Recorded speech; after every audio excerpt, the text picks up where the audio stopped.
Whatever your vibe. We are live. The campaign is going. Someone put in the chat. We'll start. We'll go right into it. They said Toyota has a new campaign for Camry where the tagline is "Whatever your vibe, it's a Camry vibe." You guys have any initial reactions you want to hit right off the bat? I'm trying to find this campaign so that I can. What is a Camry vibe? What does that mean? What's a Camry vibe? Wait, I see feel the groove in the all new Camry. Yeah, even better. We're still on the feel the groove. What is it? I saw one. I was talking about Meta Ray-Bans the other day. I don't know if you guys. I mean, we've obviously brought this subject up before, but I was like, hey, this is actually a great product. I don't know if you guys have used the Meta Ray-Bans, but they play audio like in your skull. You don't have to put a headphone on. You listen. You take a call. You listen to music. You listen to a podcast. It just plays, and no one can hear it around you, and you can hear it in your head. It's crazy. Key feature. But the tagline that they have for the Meta Ray-Bans is smart glasses for living all in. And I was like, yes. Like we may have a meta marketing problem. Ashwin, what's up, brother? Hey, Ashwin shaking his head as soon as he comes in the chat. Immediately he comes in. I'm about to log off after I heard that. Ruin my day. And then we had in the chat, someone was like, whatever your vibe, it's a Camry vibe. So Ashwin, can we get a breakdown of which of those you like better? Oh, he's like, what did I step into today? Immediate reaction. Yeah, I mean, a universal theme every time we talk together. Oh my God. It's a vibe. It's a vibe. Didn't we talk about this? Didn't we talk about the use of we vibe? have been here. We have been here before. We've been here and the brands still aren't listening. We've talked about Big Billion Energy. Now we have Toyota with from 2008. With it's a vibe. Okay. Hold on. So I mean, that is to be honest, that is a great looking Camry. I say. I would drive that. I would drive that Camry when I was in high school for sure. I think they got to bring back the 99 gold colored Camry. But yeah, I think the RAV4 is more of a vibe. So I think there's the vibe. I think there's let's take the kind of contrary view on this, right? We look at this, we're like, dude, it's a vibe that's dated. You can't be saying that. Meta, I don't know what they're saying. They're not making any kind of like culturally relevant statement, which is fine. That just sounds kind of cringy for it's smart glasses for living all in, brother. Smart glasses for living all in. Okay, that was never want to go all in. This trend. There was some conversation going on Twitter where someone was talking about how ads, especially in New York, really tap into like heavy niche online culture. So it's kind of like the commentary was, hey, you have to be someone who's kind of chronically online to understand these ads. And if you don't, it really doesn't make sense.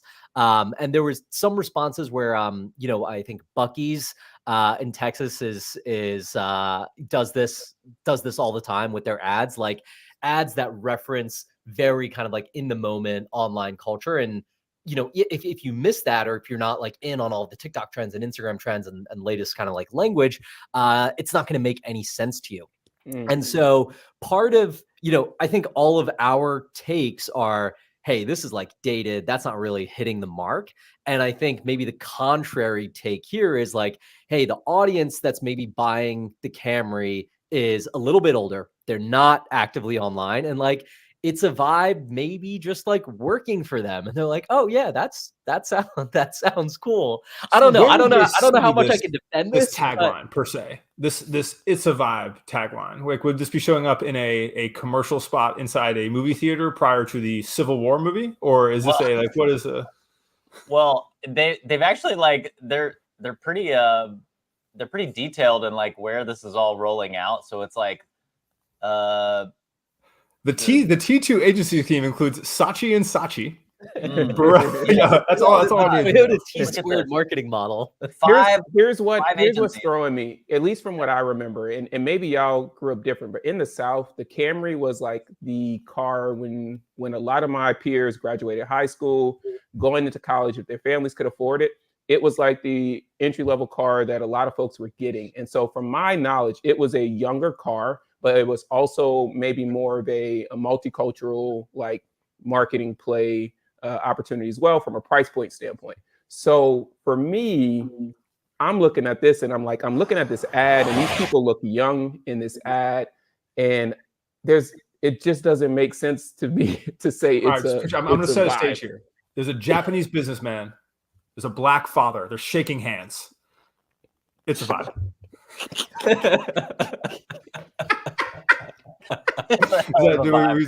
No, but this is going after the same market, I think, as the IS 300 or the 3 Series, or they're definitely trying. I think isn't it still like an affordable vehicle? I do still think this is like a car you buy for your kids, right? The Camry, no way. This was the hand-me-down car that like dad or mom had, and then they'd like hand it down perhaps at 16, 17, 18.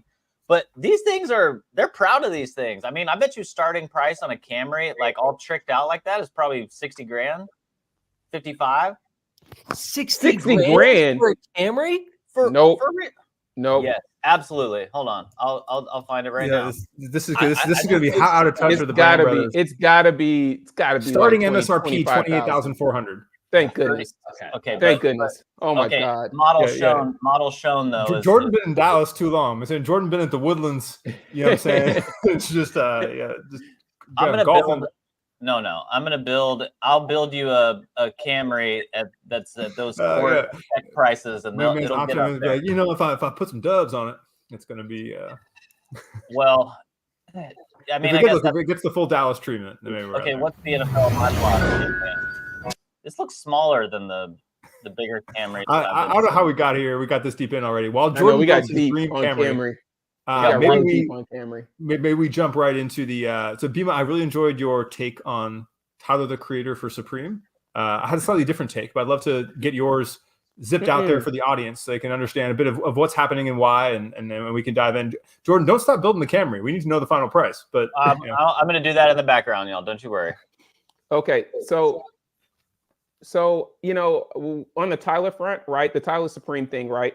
I've been very critical of Supreme. I've been a longtime fan of Supreme, and I just don't like a lot of the moves they've been making. It's been pretty predictable, and it feels like a big corporate streetwear brand now. It doesn't really feel like itself.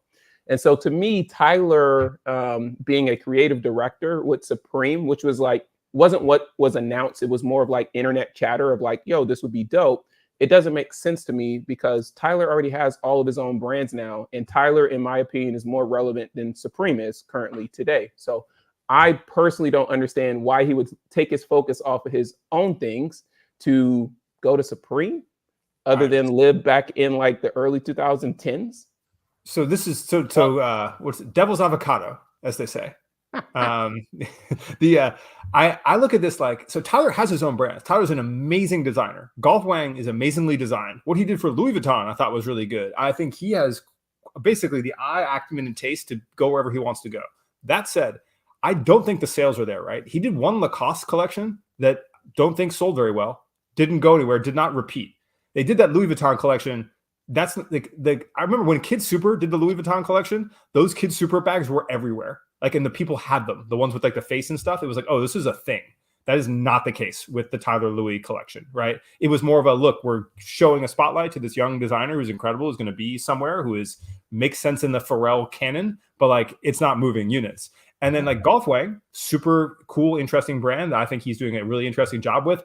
Also do not think is like some crazy cultural force. I look at this where you have like generational designer and creative talent, and he does not have a vehicle that is worthy of his talent. And the only way you can get a vehicle like that, like above the point where he's at now, which is super legitimate, to like where you go in the future is like an extremely legitimate place like that. And you're not going to get to Louis Vuitton level without going somewhere in between. So I really think that somewhere like Supreme, where say he was able to be a creative director somewhere there, bring a legacy back, something that is very natural to him, and like execute there for like a solid couple of years, all of a sudden he's way more on track and probably has way more commercial success to make the jump either with his own thing or with one of these like real deal fashion houses that there's really no other access level to, or else he's kind of stuck at this, like, you're super creative, you have a great talent, but you don't have the commercial jump. Just my 2 cents. Well, I guess like if you do that with Supreme, right? Like why wouldn't he do that with golf, right? Because he has all of the relationships to do exactly what Supreme's doing. You know what I mean? Like The only thing, in my opinion, that makes Supreme is their access to brands to do collabs. And like, if Tyler just decided, like, actually, I'm going to focus all my energy into this, and I'm going to actually focus on doing these collabs with these other brands or working with some other niche brands that people don't really know right now, he could create all this other new energy, plus integrating into his own videos like he already does. I mean, like, I don't know. For me, I'm like, I just, as an entrepreneur, I just couldn't see it. Like, no matter how corny it is, like 13 million followers, that website visit, the built-in infrastructure of it, the ability to say, like, he puts out the coolest golf wang collection ever. It gets a fraction of the attention of him in a green Supreme logo. And I think that there is just a massive resonance shift, like in a different way that just plays on a different field, right? Like, and I think he's probably run the gambit of those things that he can do with his own brand and been like, all right, we're scratching the ceiling of that. And I feel like the lowest point of entry for Supreme is higher than the highest point he's gonna be able to get to with his own brand, just because of like the nature of the culture that we're like the omniculture that we're in now. But it's an interesting conversation. Well, and there's a couple things that we haven't. First of all, we talk about the position of Supreme and how desperate they might be. So the bag that they would throw out to him to do something like this, I think, yes. I think, to me, like, I was chatting, maybe we were talking about this last week, like the difference between a visionary and a hype beast can be pretty slim. But like visionaries like Tyler, I do believe, like, he's super creative, but sometimes like trying to commercialize someone that visionary and that creative is really hard. And I see that with like golf. Like, there's only a certain amount of cool kids who can wear golf wang. Like, the Supreme audience gets so much bigger. And so they might have come with a really nice bag for him, especially after Tremaine left. And, you know, there's been a lot of dirt thrown on their name. They've been associated with Zuck, you know, so they've. Well, that's interesting. I think we have some different opinions on this. I'm interested to see, do you think, do you agree with the idea that a brand like Supreme with their following and legacy and stuff is like, even no matter kind of what happens, is there like basically a tier of brands that you cannot break through with a new brand? Like, that you basically, like, they will always be functioning at a level above where you can kind of get on your own. I disagree. Wait, can you rephrase the question? Yeah, so I'm just saying, like, so for instance, like, will Supreme always be above, like Supreme, in my opinion, is bigger than Gallery Department, Denim Tears, LaFleur, any of these, like, Rude, any of those by such a significant margin that I don't know if any, like, that without, say, a 10-year time horizon, any of them will ever be able to get there. I believe what Ronnie Feig is doing with Kith is bigger. But that's more than 10 years in, I feel like. And I agree, that can get there. And he started after, and he started completely different, but he did come out of New York. But I mean, that is relevant to today. That is over length of time. It is, you know, he's not a celebrity, or didn't start as a celebrity. And I believe like we would go to the Supreme store and the Kith store like at the same time 15 years ago. And so I do think that that's like in this other level, essentially. Totally. I'll give you one though. I think like somebody like a Drake could potentially, you know, break through. So to me, like, Tyler is not top 40. He's not top 20 necessarily. Bimma says no, but I say, well, yeah, it's because OVO's whack. It's so totally. No offense to our OVO wearers in the chat. Yes, I'm not defending OVO, but somebody like Drake who breaks through like multi-category. Yeah, if OVO was good, maybe that has the potential, is kind of the point. Yes. You would need a personal brand that like is breaking so big, like on a massive global stage. And I don't know that Tyler's like he's like tier 2 to me, to like a pop star like Drake. Gen Z is not wearing OVO, and I respect that. That's awesome. I also think we're talking about different segments of audience as well, right? I think there is both of these are like mass audiences, but they are different mindsets completely, as well as how they're going to adopt trend in clothing. And OVO's doing the Supreme Terry Richardson treatment here anyway. So with Lil Wayne for the NFL, like, are we in a time capsule from 2014? Like, what are we doing? Oh my God, this one is so bad. Like, this collection to me is so bad. The NFL, like, right, we're gonna get Terry Richardson, we're gonna get Lil Wayne, and we're gonna get the NFL. Yes. Have you seen? Have any of you seen anyone wearing OVO in real life? Oh, I have multiple homies that wear a ton of OVO. Okay, but let's just say, no offense to them, they're my guys for life. They're not like there's some bumpkins, some country bumpkins. I mean, I see kids wear it, athletes wear it, but nobody with a serious face, I don't think. Yeah, Yeezy, the only one that jumped over Supreme. That's the one I mentioned on the chat. I think that's a good one. Okay, that's a fair point. That's a fair point. But we've been beating the dead horse on the Supreme channel for a minute. Any other pleasures? You guys have any other standout taglines from the week? Yeah. Okay, I've got one. I want to go back to your point. Ashwin, you were actually saying like the Camry thing is for those who are chronically online and like maybe some people don't understand all those niche like terms that Buc-ee's might be using and others. And I saw a lot of people sent me this Adidas Manchester United post. Sorry, I'm going to share this tab real quick. They have the train spotting music, which I can't get out of my head. I found myself in others. Can y'all hear this? Isn't that the homie from Saltburn? Yeah. Isn't he a Burberry? Yes. Yeah, he's like a Scottish. And that lightning bolt hit me. Anyway, they have the train spotting music, which I can't get away from, and all the treatment, like a little too much. We now have 2 weeks in a row. Nike did a win spot with the USA women's basketball that featured the Sicario soundtrack. And it just totally takes me out. I'm like, oh, we are extracting a drug. Yeah, we're in a traffic jam in Mexico about to about to take out some hostiles. Like the sickest scene ever.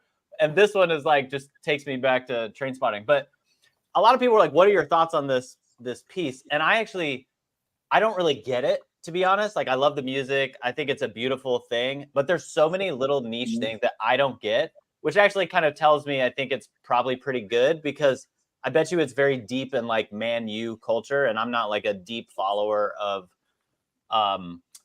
EPL or Man U specifically. And I think this is one of the concepts that I hope a lot of people understand, like branding and marketing, is like sometimes it's better if a bunch of people don't get it. Like you want to really land it with your core audience so that they're like in on the inside jokes or the inside little nuances that other people wouldn't know. Thoughts? Yeah, I think that's a really fair point. And I think especially from like content that lives online, and it's like, this is a reel, I don't know where else this is run. Like, is this going to be run as like a TV ad in the States? Extremely unlikely. Yeah. But is it like run as maybe like an ad over there, or does it just live online? Then I think that totally makes sense. Yeah, I think, some people's commentary was really around like, hey, when it lives in this like out of home, when it lives on like billboards or wheat paste things, even then, I think you could make the argument that like, hey, if you're doing that kind of out of home stuff in New York City, in Manhattan, downtown, you're going to be hitting an audience that's kind of like chronically online, or just like at least familiar with these trends in this language. So it's not so much of a disconnect. Yep, that's true. Okay, I don't mean to totally hijack that, but there is one. We have a mayonnaise perfume scent that we were going to talk about, I think. Sick. Let me show y'all. So Will Levis, if you don't know, is a top quarterback from last year. He had this famous scene where he was putting mayonnaise in his coffee. And apparently he like loves mayonnaise. So Hellmann's has like locked him up in a lifetime deal. And he's Hellman's was like, release the bag. There's a first-round quarterback who eats our mayonnaise by the spoonful, and I think it's like this liquid death. I blame liquid death. I actually blame Old Spice, maybe Old Spice or liquid death. This like trend that we talked about last week of just like shout out to someone who already has a sample in the chat. Yeah, somebody's like I have it. Actually, more of a on the seating list for the Hellmann's mayonnaise. We've got some heavy hitters in the chat. Fans out here culturally relevant and shit. Yeah. So Jordan, did you have a closing thought on this, or you just like this? No, it's just like the theater of the absurd to me, which we could also show in the out of home that we have up next. But Yeah, I'm trying to get a deal with honey mustard. You know what I'm saying? I know y'all are too. Y'all ready? Grey Poupon, Oren. I bet you could bring it back. Yeah. Honestly, yeah. Me. I'll call Joel Santana. You know what I'm saying? We'll put something together. Well, Santana. I haven't heard that name in so long. Yeah, could have been the king of New York. You know. Indeed. Wow. All right, go ahead, Ashwin. I think there's to that point, like theater of the absurd. That's a great. This was outrageous. Sorry, are you all watching this? I am watching this. They're covering a statue of my guy in mayonnaise. Yes. I gotta find out who their agency is. Is this Daniel Arsham? Sorry, marketing. He's gonna sell it with his white gloves next week. Oh my God. Go ahead, Ashwin, please. There are so a brand like Liquid Death, right? By virtue. So yes, sure, they're probably to blame for most of this that's kind of coming out or being replicated. They're a brand where everything in their DNA is absurd, right? The name is absurd. The packaging is absurd. Like everything that they do is in line with that brand of absurdity. So every collaboration that they do, it's actually funny and really, really well executed. I think, I look at this like this perfume, brand or whatever they did with Will here. And it's like, okay, it's absurd, but like, does this really tie back into Hellmann's at all? It's like, I don't know that to be a brand that is absurd or even crazy or even out there. They're doing this thing, like, sure, maybe get some shares on social and like drive some engagement. But I would kind of ask this other question. Hey, if we're really trying to drive, social conversation and shares, like how do we more naturally fit our product into existing use cases or do something like, I don't know, we had a BLT eating competition and like, the mayo plays a role in it, but like, that's not like the core of the video.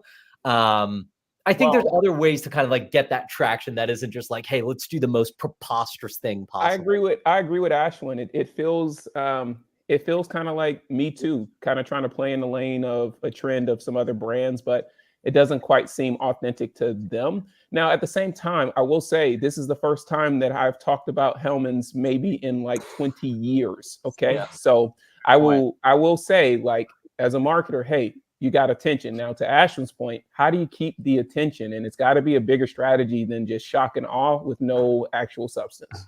Well, this is actually a good topic. I feel would be really relevant for the audience. So, like, I don't know, for question to any of you or round robin, if say you're a brand, say you are, and you're like, hey, we need a new, more modern strategy. We're Hellmann's, we're a kind of traditional CPG powerhouse. Maybe we're a brand from a different country who's coming over to the US, who's like, we need to begin to assert cultural dominance. Yeah. How do you evaluate cultural moments to participate in? And then how do you act on them in a way that's fast enough? My biggest appreciation of this is like, this is quick, right? This guy was like, I love mayonnaise. Hellmann's is like, we got a cologne and it's out. And it's like, it's rapidly after. What is a method with which you decide that? Like, how do you actually build a framework to engage in something like this that's relevant?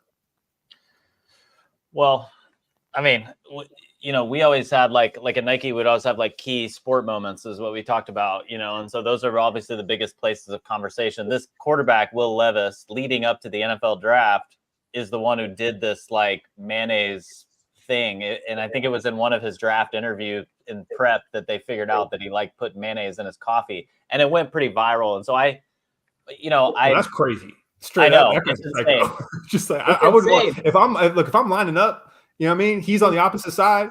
We're about to get a little tough on the court, and I know Mans has mayonnaise in his coffee. I'm just straight. I'm like, I'm leaving the play. It's true, but I mean, I think it's smart of them to like jump on it, and then of course there's no coincidence. Like it was training camp a week or two ago that kicked off, so they launched this campaign around him there. I also think for like so I'm often talking about like the hero, the product, the moment, and the medium. And the moment is always really big and it drives conversation. You want to be a part of the conversation that's happening at that moment. The Super Bowl is obviously one of the biggest ones that people talk about. But I think, if you're a brand today in the the age of social media, you need to be quick in responsiveness, but like also figure out what are those like tier 2 moments that people are gonna be talking about that are not so on the nose, like Super Bowl, where you need $5 million to do a spot. And so, Ashwin, if you're a brand putting together a team to do this, or you're the one to have a framework for do this, like how do you tactically begin to look at becoming culturally relevant and evaluating these things? Yeah, so we were talking about this last week a little bit with that KD spot where Nike responded and said like, "Hey, you're not bad, you're the baddest." That was a really quick kind of turnaround, and we were having this conversation that a lot of companies will like plan at the beginning of every year or at the end of every year. They're like, "Hey, how do we tap into culture next year? How are we culturally relevant?" And they'll think of tentpole moments. Okay, the Olympics, like, Thanksgiving, Christmas, whatever. Like, there's going to be all of these events that, okay, let's try to build a content strategy around it. Whereas that KD moment, that ad campaign, that's nothing that they could have planned. And it was really just being responsive to something that happened there. And so I'll give you a kind of another example of this if I'm thinking from like Hellmann's standpoint, right? Right now, there's this trend that's going crazy of cucumber salads.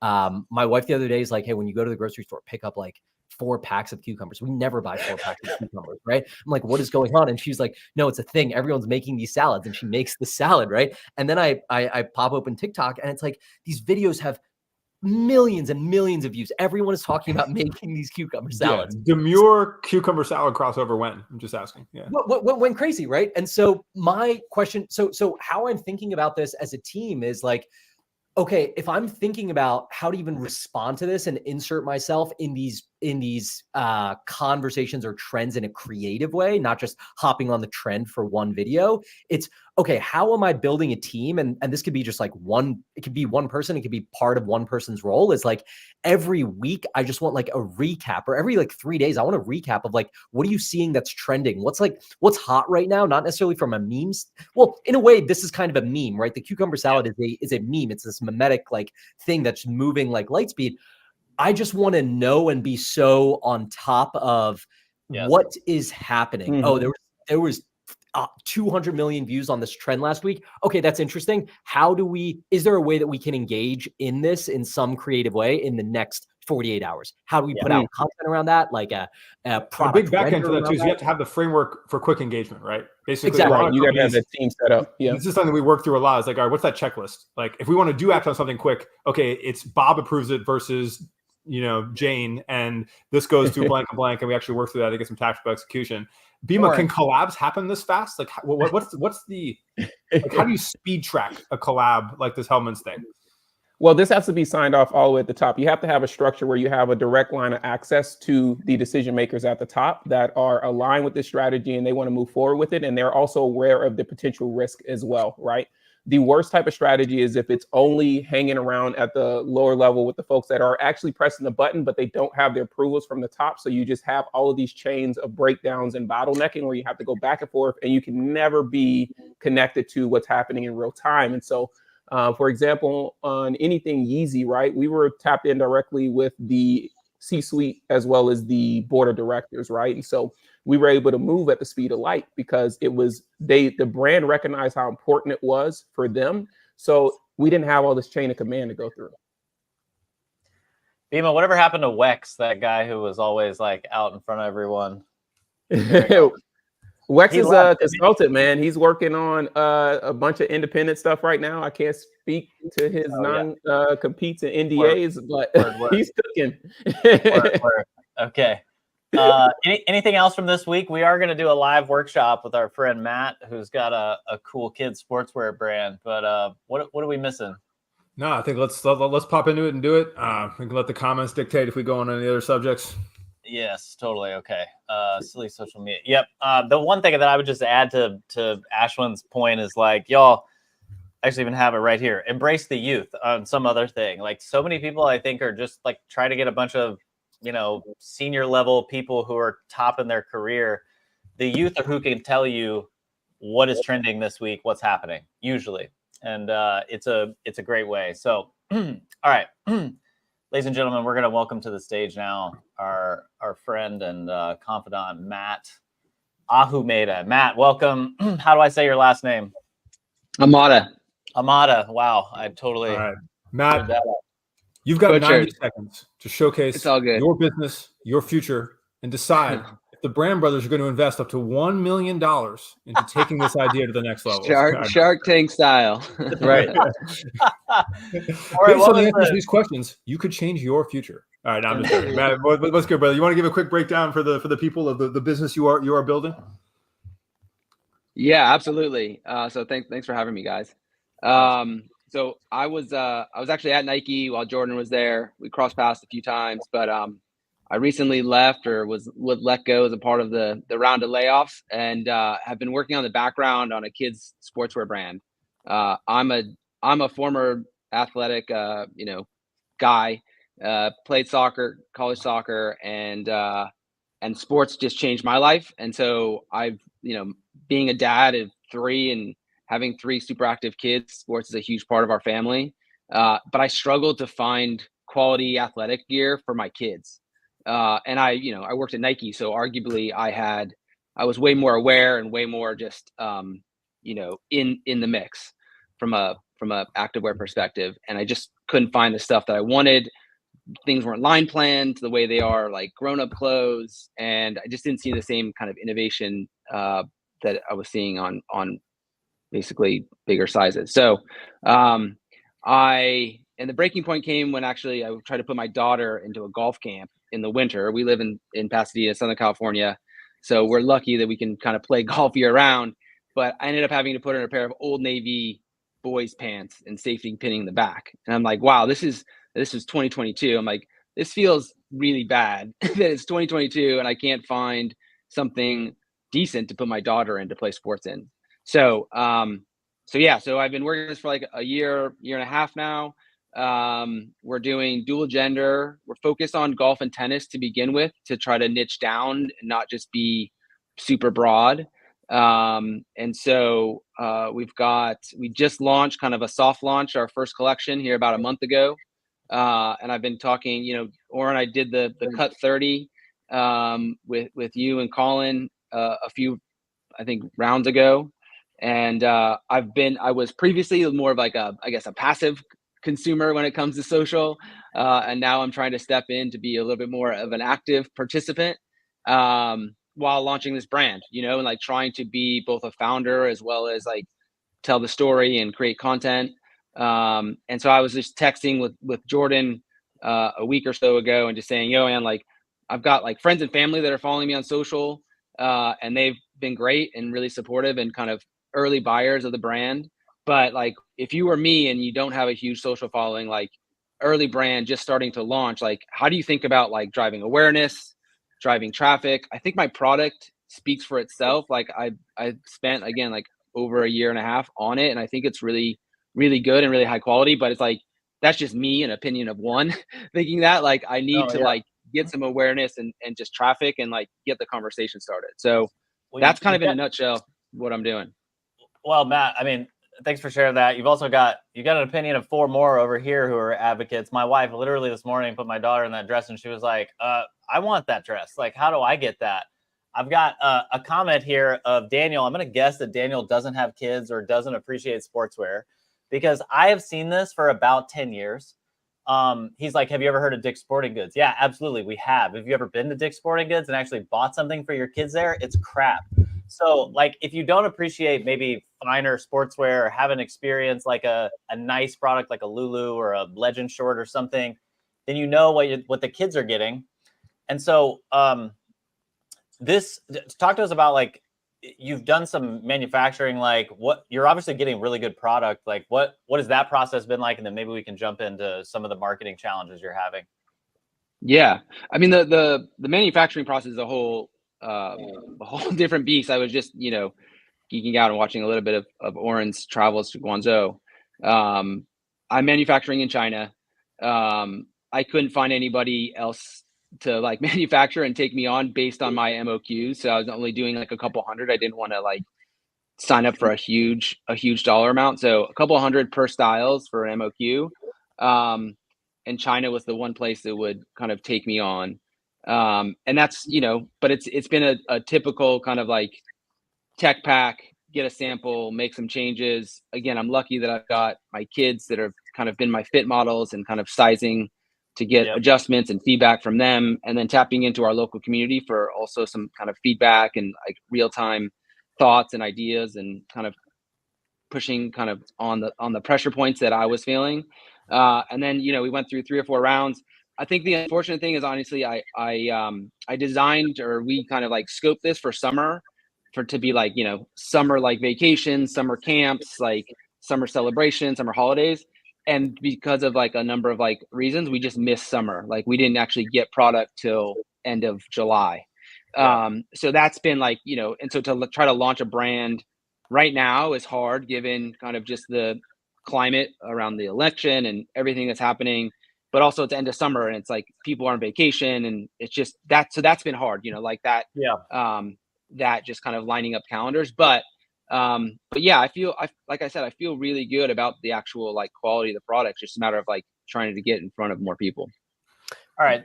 So let me start with your question, and I'm gonna throw this to the group. You texted me. You were running this biz. What would you do to drive traffic? I don't have your social following, so you think partnering with influencers is the best bet. What would Brand Brothers, turning over to you? What would you be doing to drive traffic here for physical education? I could pop in with a few to start. So I think three key things I'd be looking at. One is you got to weaponize cute on short form video. Like if you look at the Essence spelling bee stuff, I don't know if you guys kind of saw that, but basically Essence they had all these kids in like couture and basically doing like really cute stuff. And it was a couple videos in a row. It smashed, very big attention. I think that like anytime you are, putting kids and stuff, you basically need to lean in as deep as you can into that cute element. And I'd be trying to find what that recurring series is of like, whether it's like kids giving instructional golf tips or whatever that is, where they're like wearing the thing and people are like, I have to share this. This is too cute. That is your best weapon to be able to get shareability in the algorithm and get to parents. But it requires some production and like child actors and like stuff that's probably generally a nightmare. The second piece is leaning into that value education piece. Like if I was doing a recurring series, whether it was with an influencer or on my platform, and I was doing value content for this, I'd be leaning into like the golf dad or the tiger mom or the whoever, like, hey, how do I get my daughter into golf? How do I get my daughter good at tennis? How do I get my son, like everyone wants their son to be a soccer prodigy, whatever. Like here's 4 tips. Here's our 8 series. Here's how to learn a backhand for 7-year-olds, whatever it is. Cause again, the shareability, building value again as the brand, easy showcase for the clothing. And those are obviously kind of more brand specific plays. But I think that's content that resonates in the algorithm. And then third, I think you're exactly right on the influence, because there's all these parents and moms and who literally have their whole social presence built around being parents. They make a lot of money doing that. But I think you have to find like that content fit for them. It's not just them talking about it in an ad. It's them being like, hey, here's our playing into the brand name. Like, here's our physical education series, whatever. I think the brand name is one of your strongest points with that, because you can basically make a campaign with the brand name across influencers or maybe even collaborating or like influencer children competition. That may go be too far to kind of lean into that. But I think you have a couple really good conceptual things that could really blow up on social, but they're not going to be like organic and iterative. They're going to be like pretty well thought out and like executed like campaigns. Curious what else y'all think. I love that. Yeah. I think Oren hit a kind of like pretty good framework for how to think about content. I think a couple of things that you already have going for you really well is like you have a great name, you have like really strong, like well shot content already. Like there's a pretty cohesive brand here that reflects more of the premium price point as well as the audience that you're going after, right? It's like a tennis and golf niche. They tend to be a little bit more like exclusive, like speaking to affluent, affluent parents. So I think you kind of have this universe in which to start with, which is pretty narrow. It's not, hey, we make all kinds of activewear for kids playing any sport. That's a little bit more broad. So a question that I always like to ask, right? Let's kind of leave the online side off for a second, and let's just talk like offline, is what are kind of unique points of distribution where you can hit this audience? And so the audience isn't actually the kids, right? Because it's actually the parents making the decision to purchase the stuff. And, you can't, I think you probably appreciate the idea that the parents are dressing their kids a certain way because like, hey, me as a mom or dad, like I wear that type of stuff. I want my kid to look cute in this type of stuff when they're playing golf, even if the kid is like, dude, I want to wear cargo shorts and a jersey when I play golf, Yeah. So my question is, what are some of those unique distribution points you could tap into from in like offline spaces or in real life spaces to hit this audience? And so you're in Pasadena. Does that look like going to your local country club or like tennis club? And maybe there's a day when there's just like a kids tennis tournament and it's really just like, hey, could I do a pop-up in the clubhouse where I bring some of my stuff, I make some like small flyers or cards, and I just have this really interactive, like one-to-one non-scalable interaction with the parents who are there. And it's not even so much an activity of like, let me sell and move a bunch of units in this space. It's really, let me open up the conversation and get my brand in their mind, because it's going to be this conversation where like, okay, then they have to follow you and then they have to slowly build that relationship. Not everyone's going to be, hey, I'm going to buy right here. So I would think about, hey, how do I leverage my immediate surroundings and the immediate places that I'm in to just have some kind of a presence, even if it's just somewhat low lift, low budget, just to be there and open up this conversation. Yeah, one thing I'd add to what Ashwin is saying, I really love this strategy because we get so much in the conversation around social media first, but this is also an approach that could end up on social. But the other thing I would say is if there is budget, I think you have to get people in the product, right? Get the kids in the product. If there's something you can do from an allocation side to seed product and perhaps on the relationship building side, right? There's got to be parents, right, in this affluent network who possibly also might have significant followings that would also probably be interested in this, right? And then these folks can become some of the biggest cheerleaders. The other thing that I would say, and it depends on comfort level, depends on your comfort level, is I do think it's important to figure out kind of what your voice is in this story and maybe your family's voice in this story. And how do you actually tell that story going back to what Oren was sharing around the around the content strategy, right? So I think there's a couple of different things there to tap into, but those are two things that I'd also suggest as well. Is like the power of getting people to have a experience with the product. It can't be understated. I mean, when I worked in running, we used to do a ton of, workshops with running clubs where we'd get them to try on running products. Some people would leave with product, but, they might, then go in and purchase some stuff. So something to think about. Yeah.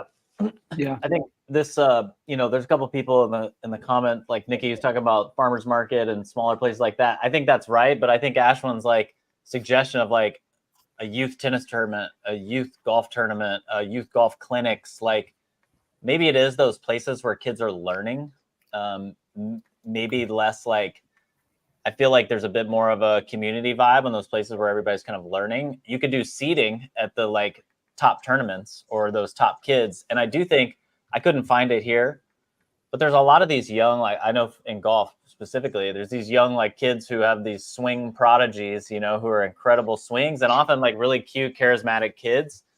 Man, yeah. I would get on an ambassador deal with them ASAP and just have them wear it and tag it when they do their swing stuff. And you don't need a bunch of like, oh, it's my favorite product, but like they're just in it constantly. Yeah. Matt, have you done any seeding? Yeah, Jordan. Just kidding. Yeah, we just started, and have had, again, it's just been like a struggle just to like get through again because I'm so like unknown on social. Just like as I'm reaching out to some of these moms or some of these like younger like kid swing prodigies. There's one actually in the OC. This girl Indy who's like an incredible golfer. She 8. I think she's 8. She's 8. Yeah. I came across her a week or so ago. My God. Yeah, her swing is incredible. Yeah. But yeah, I mean, so yes, I am like, we are seeding, we are reaching out. I think the other big learning here that early on the seeding front is like, I got to get to moms because moms are the CFOs of the house. They're the ones doing the purchasing. And like, again, full transparency, like I've been reaching out to a lot of dads, and like a lot of like dad golf influencers, and they're like, cool. I don't buy clothes for the kids. Like these look great, but again, kind of similar to what Jordan just says, like it's the wife, it's the mom that's the one that's like making the purchase. So like I'm trying to get better about like really honing in and focusing a lot of like my time on seeding, as well as like some of the content that's like more mom focused. A follow-up on that. Are you reaching out from the phys ed account or from Matt? Yeah, from phys ed. From phys ed. Yeah. Okay. Yeah. I think how I think about it, I think, you know, the lessons and insights there are totally right. There's this whole cohort of kind of like millennial mom influencer that has built an audience, you know, hundreds of thousands to millions of followers on Instagram based on like their personal style, aesthetic, living a kind of aspirational lifestyle. And they've often brought their kids into the fold. I think of someone like Something Navy, for example, is like a good example of this. Granted, she was like mildly canceled, but like, anyway, there are many of those, that kind of like profile. And I think that fits. That is the type of audience that you want to go after. They're used to like people sending them product, and especially like it tends to often be like product for them, whether it's clothing, beauty, makeup. And I think this is interesting because like, hey, it's not product for you. It's like, it's cute, well-designed product for your kids in sports that they probably play. I would say like, okay, how do I canvas that entire like world of, you know, creator? And then how do I just reach out to them and, you know, probably have a hit rate of whatever, 10 or 20%, but with a big enough base it's sizable. Yeah. Yeah, totally. Yeah. So I also think there's, I've seen this somehow, I think through Wimbledon. Ashwin and I were going back and forth through Wimbledon, but I'm in a tennis thing now, and I've saved a few of these. There's this tennis dude who does all these like really, I think you can't underestimate the power of spectacle right now on social. And so like, where is the coolest tennis court that you could take your kids to just hit some tennis balls? In legit, like, is there a grass court? Is there a clay court, you know, in the LA Orange County area? Because that stuff is just really cool. He also did this one of like the coolest tennis room. Oren, I thought of your Lacoste piece here, where it's like a fully decorated Lacoste room. So like the power of spectacle is really strong, and also really available in Orange County and Los Angeles. And this one other one I wanted to show you, I've been meaning to bring it up for us. There's this brand called Yoni LA, and they're doing these really fascinating, like switching of context. Isn't this interesting? And I mean, maybe it's a little bit sacrilegious, but they do one in an empty construction space that looks really interesting. They do one in a lavateria that's really interesting. And I wonder, what are those places that like kids maybe could do? Could you do that in a you know, jungle gym type thing, or in a play like a Chuck E. Cheese that has all those balls, you know, but like, is that what they're hitting? You know, because you can't, the only thing I would want on this is that they just crop it vertical, for the love of God. Imagine if these videos were just 9x16. God. Why? I don't understand it. I don't. You know why? You know why? You know why? No one wants to consume. God, it drives me freaking crazy. I might have a full head of hair if people crop for freaking vertical on the primary driver of video content over the last 5 to 10 years. Anyway, sorry. Hey, Jordan, we can still get your full head of hair. You want to go to Turkey? We can get this done. Yeah, you know what I'm saying, bro. Yeah, Grand Brothers Turkey trip. You know what I'm saying? Well, I'll be at the Fabric Bazaar. You know, Ashwin and Bimma can be on the big balloon. Jordan just getting the I can't with all that. I have one more. I've got one more for you that I thought was like a really sly thing. So Olipop, by the way, who might be a future guest of the Brand Brothers next week or the following, just did this partnership with my guy Sahith Tigala, is a PGA pro. He is curiously not tagged in this video, but they did a partnership with his girlfriend. And she only has a few thousand followers, but she obviously she gets access to a lot of these places, and she has him featured in the content, which I'm sure his marketing agent is probably slapping him for this. But you know, he's in this, not tagged, but I think there's something really interesting. I saw this all the time at Nike, and Matt, maybe you experienced this as well. These athletes they get a ton of product all the time, and they get a lot of cool stuff. A lot of like seeding 201 and 301 is going to your target and saying, hey, I'd love to send you some stuff. What is your spouse's size, or what are your kids' size? And this is where you really create like a deep level of connection with people, because I get stuff all the time. So like when you reached out, I'm so stoked to get something for my kids, because I have too many golf polos I could ever wear. I think it's that, like, I think pros or even high influential people really welcome someone thinking about and taking care of their kids on a more premium level. So those are a couple of the kind of clandestine, cool ways that you can get to people through their heartstrings as well, because the product is great. Yeah, and I will say back to the retail point, and then we have some conversation kind of going on here in the chat too, right? We're like, yeah, kids don't necessarily care about what they wear or know the difference. Parents do, but yes. But like these decisions happen at retail. Like this is one of those, like, and I was in like, selling toys for the last 2 years, so I'm ultimately familiar with this. We're like, if you have this viral campaign, you do get content well, you're going to get like almost a single-digit % of the traction that you're going to get online through e-com, which is like the sad truth, versus if you have any level of decent, like, hey, I'm in Bass Pro Shops.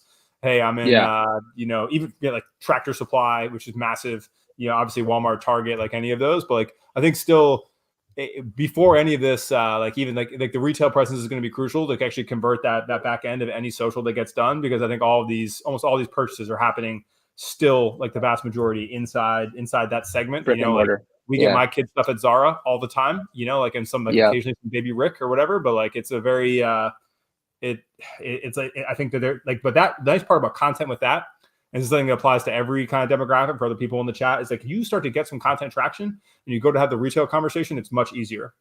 Right? Like the brand I was working with last with the most retail, we were in Costco, we were in Walmart, we were in Target, we had a lot of viral videos. And we also had this big viral account we put together in Spanish. And that was a big part of our value prop going to have the conversations. We'd be like, hey, not only do we have all this traffic that needs somewhere to go to convert, and this is like where parents go to convert in this category, we also have this demographic that's really enticing to you that we're marketing to directly that also needs a place to convert. And we're the only person in our category doing it. And I think those conversations with retail are great to be able to pair that like success with content with like, hey, this is where your customer converts. You can be a part of that journey. Kind of resonates pretty well. And I do think that this category, right, is huge for all those brands, right? And if you're like, hey, we can bump your price points higher inside this category that's important to you, I think it's a really good retail value proposition. Amazing. Yeah. That's a great point. I also, we got some good brainstorming here in the chat, but the targeting moms, affluent moms for an elevated touch point. I love the gift for moms who take kids to practice. Like this is sort of marketing 201, I would say. Is like a lot of times you're thinking about who your consumer is, but then that next level is like, what are their rituals and behaviors and where do they go and where is the places that they're always passing? So maybe that's where you do tasting or out of home. But like, I would be asking moms, like, what's it like when you're taking kids to practice? Are you waiting? Are you having to entertain your other kids? So like, for example, my sister, was taking her kid to voice lessons. She had her 2 boys. She wanted to bring them to our house, but she realized traffic was going to be crazy. So how are you entertaining those other 2 kids that's not just giving them an iPad or something like that? So it's like a gift for mom. And then you're like, for those times when you're waiting at practice for your other kids, here's a gift with purchase. And that is like this light bulb where they go, oh my gosh, like they totally get me. Wow. They get me. Yeah. And they tell their friends about it, So yeah, I love that. Super clever. All right. We have a couple of minutes left. Matt, is there any other things that are on top of your brain or anything else you want from the brand brothers? I guess, audience here? Just to touch back just on what Oren was saying around, I think part of the thing I'm struggling, like one thing I'm struggling with is like as a solo founder, like the prioritization, like it's D2C, Ash, when I am talking to like country clubs and like as less of a sales channel, but more of like a marketing channel, to your point of just getting in front of the right audience. But that's like its own thing and its own beast, for me to be in my car and buzzing to different clubs and showing like, and then there's also like traditional wholesale, you know what I mean? Like talking to, I'm too small for some of the bigger boys, but like talking to boutiques. But like, how would you guys think about, again, that prioritization? Like where's like the most like bang for my buck, or time? Really, time is like the biggest thing that I'm struggling with, like to prioritize, because I can spend all my time like creating content and like, to your point, like trying to build up a bit of more of a social presence to try to get a 1% conversion rate on my site, or I can go and like host a bunch of like tennis tournaments, but it's hard for me to like understand just the weighting and the prioritization. That is a real struggle. So I think that's a good question that every brand operator at various stages of scales grapples with this question. The way that I have been able to deal with this, especially when you're in an exploratory phase of not necessarily even knowing what works. Like, is e-com going to be the big driver? Is retail going to be the big driver? Is influencer seeding going to be the big driver? Is bucketing this into kind of like 1 to 2 week sprints and basically saying, okay, I'm not even going to like touch and look at e-com for the next 2 weeks. It's just going to be, okay, there's 15 country clubs or clinics near me. How do I go talk to a manager in the next like 2 weeks and get some kind of information from them? And so it would be like, okay, let me tee all of those up over the next 3 days. I'm just going to go have all of these meetings and introduce the brand and then make my ask, which is, hey, do you have any of these like events where I could do a quick pop-up? If out of that exercise, so it's kind of a hypothesis, right? It's this hypothesis, like, I think this would work. Maybe you go to those 15 places over 3 days and you realize, hey, only like 1 out of 15 was interested. 14 out of 15 said the same thing to me. And they said, hey, we don't allow external vendors to show up here that aren't selling product in our stores. Then it's like, okay, great. You have this information now, which is like, that's probably not a worthwhile path for me to go down right now. It sounds like they need to be selling my product first in order for me to do any kind of pop-up there. So it's like, all right, I'm tabling that, but at least I have some information, right? I like took this action that produced information, and then I just say yes or no. Maybe I do a bunch of influencer seeding and it turns out, hey, that actually works super fucking well. And then it's, okay, how do I scale that out? Because I can't canvas all of these people and reach out to them. I'm actually going to hire an intern who does this thing in like 20 hours a week. That's all they're doing. And then I'm thinking of like how to level up those PR packages, because I saw so much, 5 of those posts drives a lot more awareness and traffic and interest in my brand than the other activities I'm doing. So I'm going to focus there. So it's really kind of like being methodical about, okay, what am I testing? Like, what channels and activities am I testing? And then how do I just time constrain like that activity so I'm not trying to do 15 different things at once, thinking that they're all going to work. Yeah, I love that. All right, gents. This has been amazing. Matt, we just threw the whole kitchen sink at you. Thank you, guys. You're one person. Awesome. Where can people find you? Let them know. Physed.co, both on Instagram as well as on for DTC. Okay. Physed.co, and your website is physed.co. Amazing. Physed.co. Same. All right, man. Thank you so much for joining. We're going to wrap this show up. Y'all go follow Matt and Physed. I just want to put a bow on this. I have built a Camry for $46,000 back here. Oh my God. That's not even with premium wheels. I think with some good 22s, I could get up to with Texas sales tax, that's $60K easily. I'm just absolutely saying. $60K. Okay. Maybe. Couple of announcements before next week. Bimma, do you have anything you want to share? Yeah. So pretty sad news for me, at least. This is going to be my last time joining with the brothers on a weekly cadence. Of course, I'd love to be invited back as a guest, but there's a couple other things that are in the hopper that I'm going to be focused on. So I got to part ways with my guys, which is super tough because I've been enjoying this, and I appreciate y'all for allowing me to be a part of it for this time. So absolutely. Well, it's not goodbye. It's see you later, and we're happy for the stuff. People pay attention at Bimma Williams. He's got some great content on the way and a cool show coming. So we love this, and we appreciate everybody for tuning in. The chat is popping this week. Oren, Ashwin, any parting thoughts here? Or? Yeah, I'd like to read this haiku from Lord. No part. All right. It's really formative for this moment. Right. Oh, one thing I do want to say. I'm sorry. One thing I have to say right now. My guy Jordan is like, I don't know, a handful of followers away from 100K on Instagram, and I need y'all to go get my guy over 100K. You're not following Jordan Rogers on Instagram. He's at 99.9. We're on 100K watch, y'all. So get my guy over. Look at this. I mean, we're at 99.9. So get your boy to 100K so that I can go take a break. I'm tired. It's all over once you hit 100K. It's all downhill from there. It's all downhill. It's all down from there. All right, y'all. Great week of Brand Brothers. We'll be back next week in different locations. Thanks for everybody. Appreciate y'all. Have a great week. Peace.